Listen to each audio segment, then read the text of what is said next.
May bago na pong pinuno ang Armed Forces of the Philippines. Siya ay si Lieutenant General Pio Katapang.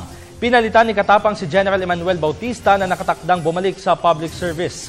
Sa ginanap na change of command sa Campo Aguinaldo, nagpahayag ng tiwala si Pangulong Aquino na ipagpapatuloy ni Katapang ang mga nasimulang reforma sa AFP. Si Elena Luna sa detalye. Matapos maging Armed Forces of the Philippines Chief of Staff, magbabalik sa serbisyo publiko si General Emmanuel Bautista. Inihayag ito ni Pangulong Aquino sa Change of Command ceremony sa Camp Aguinaldo. Doon po sa maghihinayang sa pag-alis ni Manny Sundalo sa AFP at sa serbisyo publiko, huwag po kayong maglala. Pagkatapos ng napakahabang bakasyon, mga 1 buwan raw ang sabi niya sa akin, magbabalik siya para ipagpatuloy ang paglilingkod bilang sibilyan. Sa iyo, General Bautista, maraming salamat sa iyong serbisyo at maraming salamat din sa iyong patuloy na pakikiambag. Nagdingkod si Bautista sa militar sa loob ng 37 taon, 4 na buwan at 5 araw.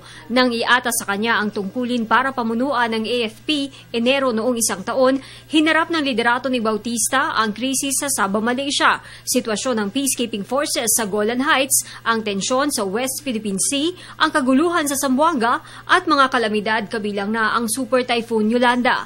Ayon sa Pangulo, kinatawa ni Bautista ang tunay na paglilingkod. Sadya nga pong naging mapanghamon ang panunungkulan ni General Bautista.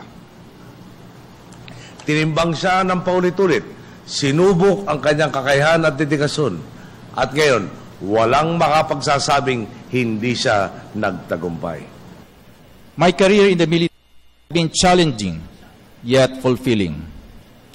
It is indeed a great honor to have served this country with all of you. Higit na kilala si Bautista bilang Manny Sundalo. Bukod sa pagsulong ng AFP modernization ng Administrasyong Aquino, mahalagang kontribusyon ni Bautista ang pagsisimula ng Internal Peace and Security Plan Bayanihan. Isa ito sa mga legacy ni Bautista na ipinangako sa Pangulo at sa taong bayan na ipagpapatuloy ng bagong AFP Chief of Staff na si Lieutenant General Gregorio Pio Katapang.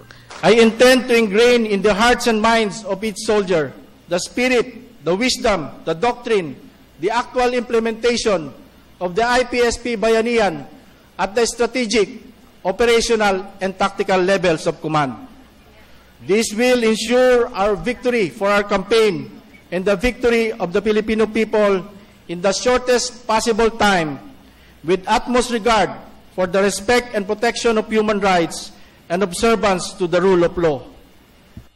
Katapang at Bautista ay parehong miyembro ng PMA Dimalupi Class of 1981. Hinirang si Katapang ng Pangulo para pamunuan ng AFP sa tulong ng nominasyon ni na Defense Secretary Voltaire Gasmin at Bautista. Kay Lieutenant General Katapang, ngayon ang nagbago na ang mukha ng sandatahang lakas. Naway sagarin mo ang bawat pagkakataon sa iyong liderato upang lalo pang tumibay at lumakas ang ating institusyon. Sa ngalan ng makabuluhang paglilingkod sa ating kapwa at bandila. Para sa Telebisyon ng Bayan, Elena Luna.